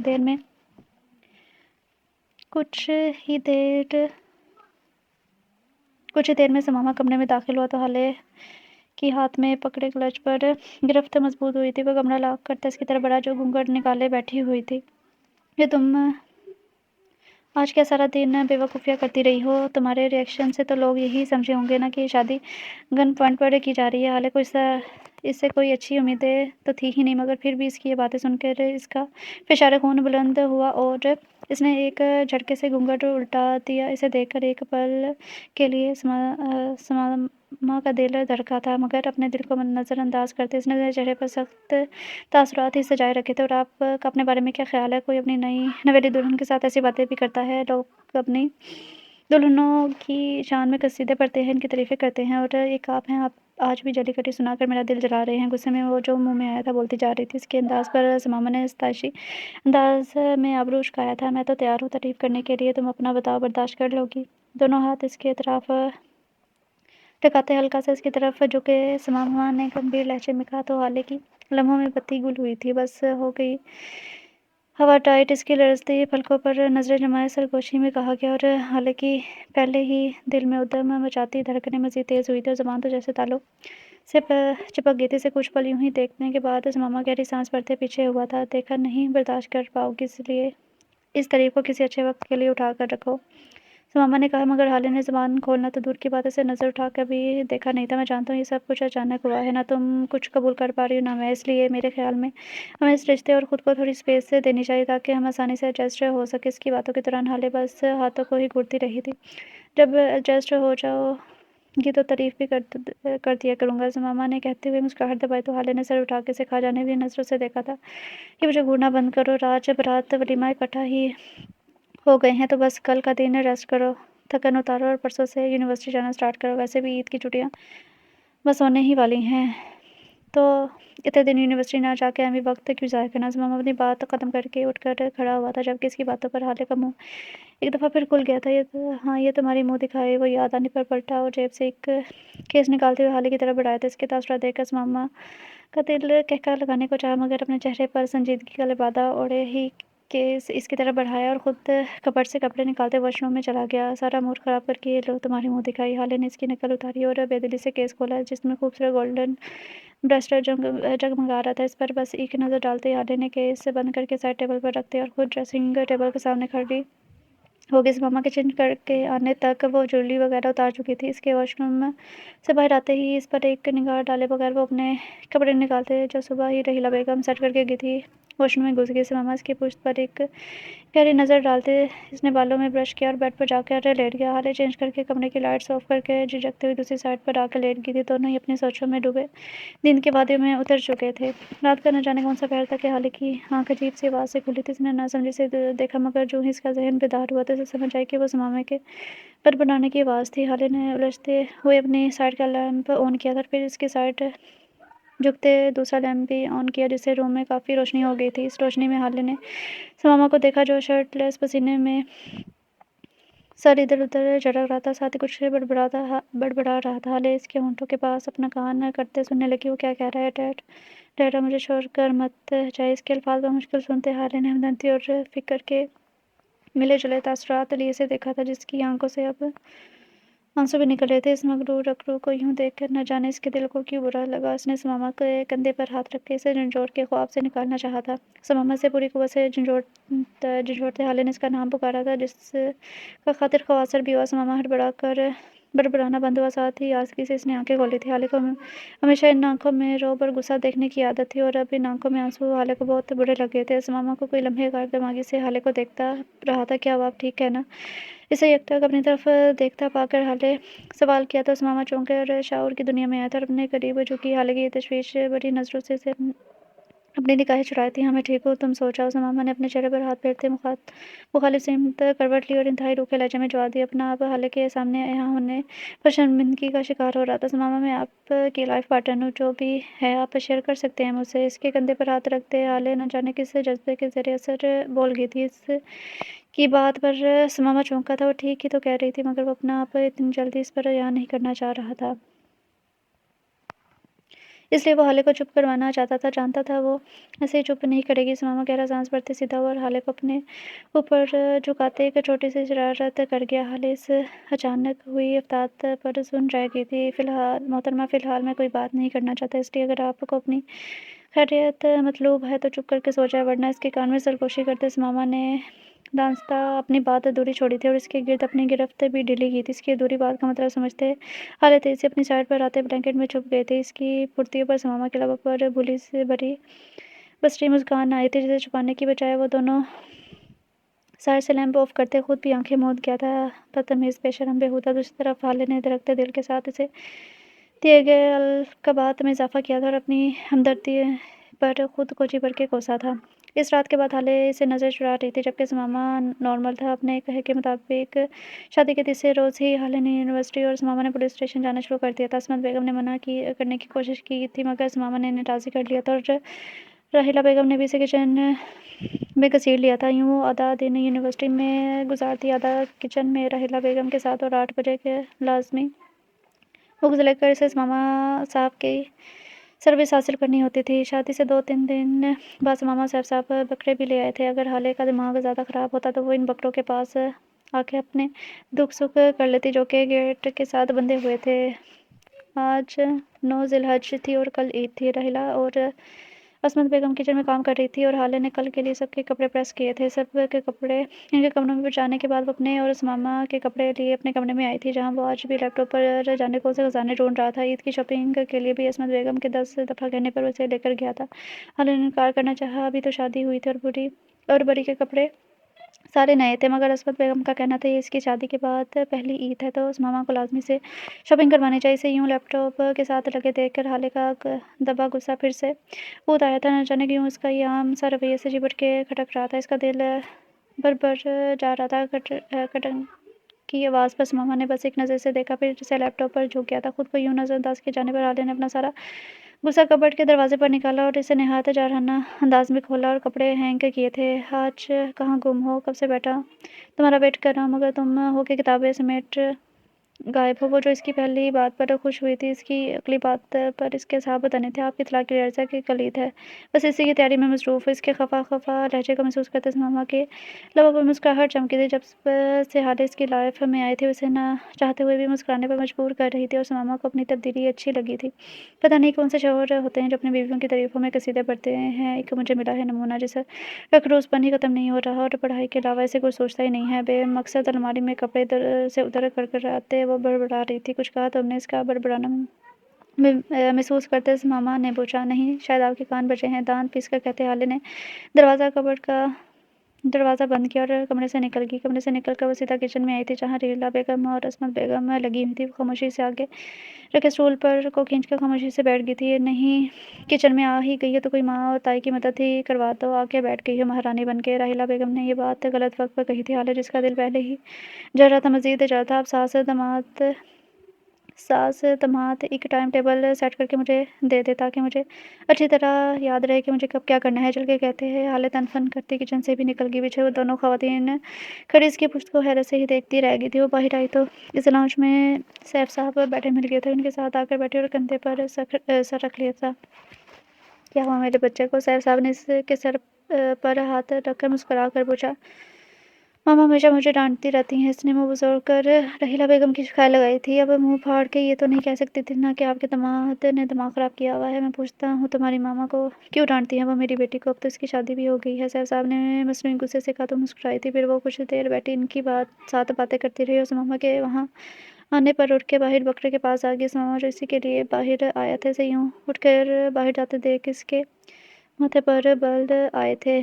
खा लो मेरे प्यारे बकरों, खा लो, आज आखिरी दिन है आज़ादी का। फिर मेरी तरह तुम लोगों को भी कुर्बान कर दिया जाएगा। बकरों के आगे चारा डालते हैं।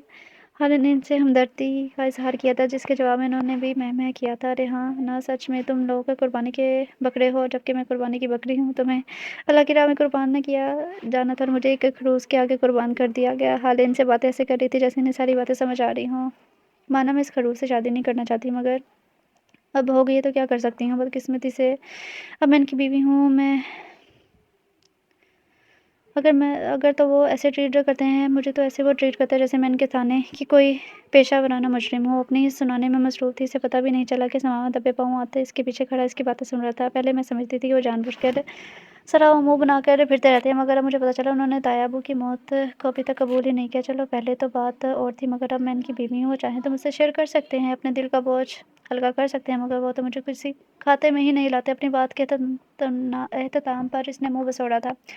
अच्छा छोड़ो इन बातों को। मैं भी क्या तुम लोगों को अपने दुखड़े सुनाने लगी हूँ। तुम चारा खाओ, आज तुम लोगों का भी आखिरी दिन है। वैसे मैं तुम लोगों को बहुत मिस करूँगी। इतने दिनों में तुम लोग मेरे अच्छे दोस्त बन गए थे। खाला ने उदासी से कहते इनके सरों पर अपने हाथ फेरे थे। क्या हो रहा है यहाँ? मामा की आवाज़ पर वो चौंक के सीधी हुई थी। कहीं इसने मेरी बातें तो नहीं सुन ली? एक पल को दिल धड़का था, उन्हें जाने क्या क्या बकवास करती रही थी। कुछ नहीं, मैं बस इन्हें चारा डालने आई थी। अपनी बात मुकम्मल करते हुए तेजी से अंदर चली गई है। जो तुम लोगों की दोस्त है ना, इसका ऊपरी का हिस्सा खाली है, मगर है दिल की अच्छी। इनके करीब झुकते मामा ने इन्हें राजदारी से बताया और इनके सर हिलाता खुद भी मुस्कुराता वो अंदर चला गया था। अगला दिन मामूली के दिनों से हटकर था, क्योंकि ईद की सुबह हमेशा ही हंगामा खेज होती थी। मामा और सैफ साहब तैयार होकर ईद की नमाज के लिए चले गए थे। इनके जाने के बाद ख़वातीन भी तैयार हुई थी। हाले तैयार होकर बाग में चली गई थी। मामा के रवैये ने से अजीब कश्मकश में डाल दिया था। बेशक वो इस शादी के खिलाफ थी, मगर शादी के बाद हर मशरकी लड़की इस तरह की तरह इसने भी मामा से ढेरों उम्मीदें वाबस्ता कर ली थी, मगर अब इसका रवैया इसे बर्दाश्त नहीं हो रहा था। वो अपनी चूड़ियों के साथ खेलती है, सब सोच रही थी कि अचानक किसी के गला खंगारने पर वो अपनी जगह से उछली थी। अब मेरी आवाज़ इतनी भी खौफनाक नहीं है कि लोग डर जाएं। इसके यूँ उछलने पर मामा ने मुस्कुराते हुए कहा था। इसकी मुस्कुराहट हाले ने तेरी आंखों से देखी थी। नहीं, खौफनाक तो मैं हूँ, जिसे देखते आपके मुंह के ज़ाविये ही दुरुस्त नहीं रहते। इसके शक्ल पर मामा की मुस्कुराहट गहरी हुई थी। अरे यहाँ तो लोग बड़ी गलत फहमियों का शिकार हैं। इसके शोख लहजे ने हाले को हैरत में डाला था। नहीं, यही सच्चाई है। अपनी हैरत पर काबू पाते हाले ने संजीदगी से कहा और घर के अंदरूनी हिस्से की तरफ जाना चाहा। ابھی تو میں نے عید مبارک بھی نہیں کہا، تم جا بھی رہی ہو۔ اس کا بازو پکڑ کے سے روکتے سماما شکوہ لہجے میں کہا تھا، بس کرے آپ کے اصلی رویے سے زیادہ آپ کا یہ بناوٹی رویہ زیادہ تکلیف دے رہا ہے۔ جب سے شادی ہوئی ہے ایک دفعہ بھی آپ نے مجھ سے اس دن بات نہیں کی، اور اب ایسے رکاوٹ کا اظہار ہو رہا ہے جیسے ہم دونوں سے زیادہ لونگ کپل ہے ہی نہیں کوئی اس دنیا میں۔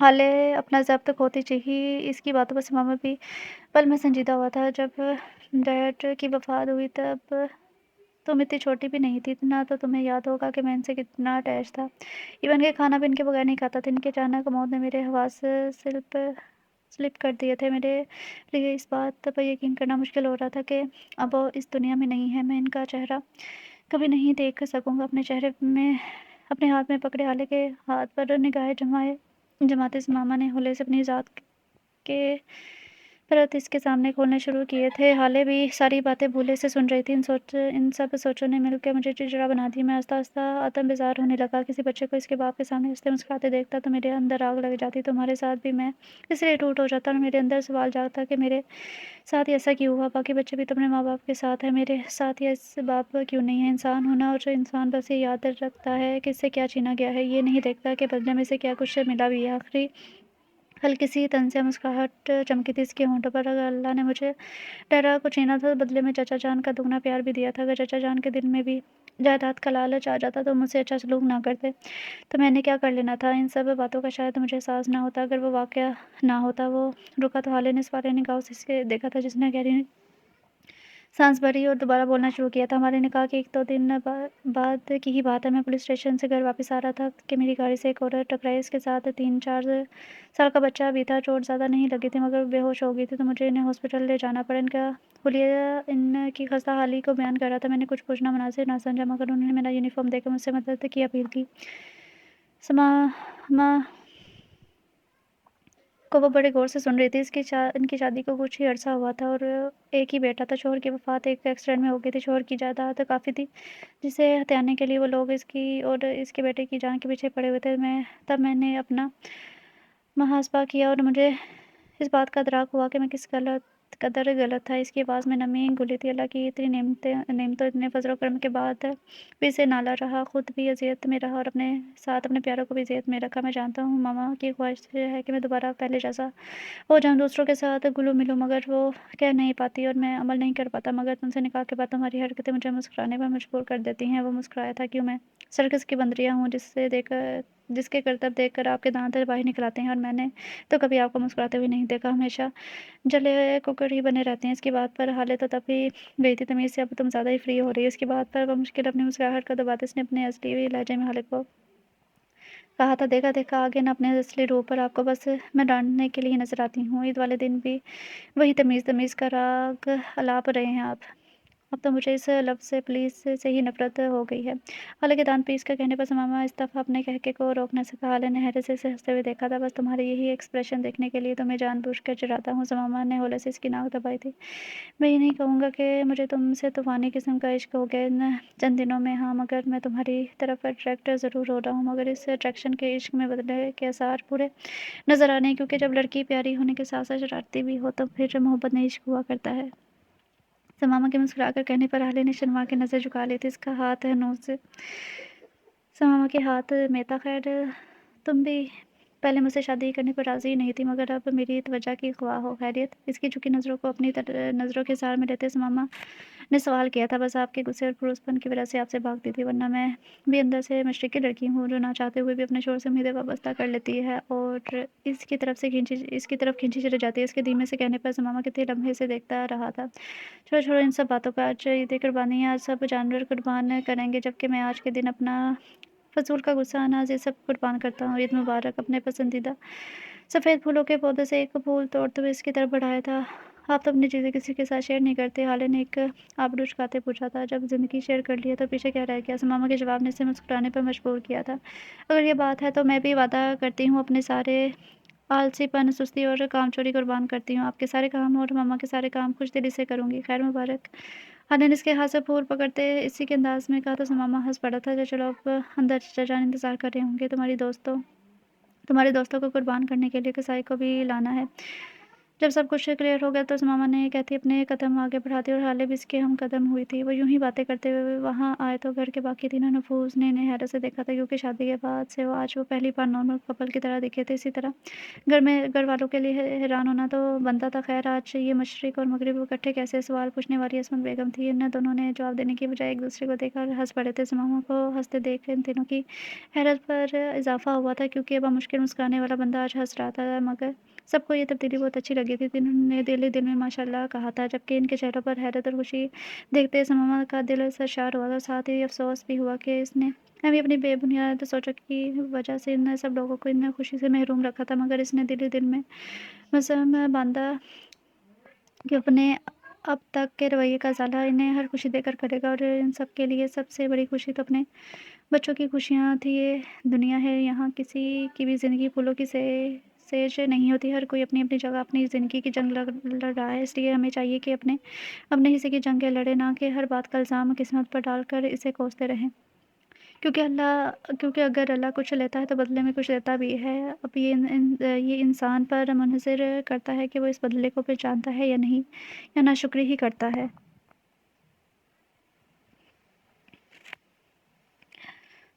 ناول کا نام ہے تیرے سنگ یارا۔ اس کی رائٹر ہیں عارفہ اعجاز۔ سو ڈیئر ریڈرز، کیسا لگا آپ سب کو یہ ناول؟ تو اب میں نے اس ناول کو آرام سے پڑھا ہے۔ اب تو آپ لوگ یہ شکوہ نہیں کر سکتے، نہ شکایت کر سکتے ہیں کہ آپ جلدی پڑھتے ہیں۔ تو کیسا لگا آپ سب کو یہ ناول؟ امید کرتی ہوں سب کو یہ پسند آیا ہوگا۔ مجھے تو اچھا لگا، کیوٹ سی سٹوری تھی، اچھی سی انٹرسٹنگ سی تھی، کوئی ماردار نہیں تھی، روڈ ہیرو تھا لیکن اچھا تھا۔ تو آپ لوگ کو یہ ناول کیسا لگا آپ لوگ ضرور بتائیے گا اور اچھا سا رسپانس دیجیے گا۔ اب ملتے ہیں کل نیو ناول کے ساتھ، تب تک کے لیے اپنا خیال رکھیں، خوش رہیں، اللہ حافظ۔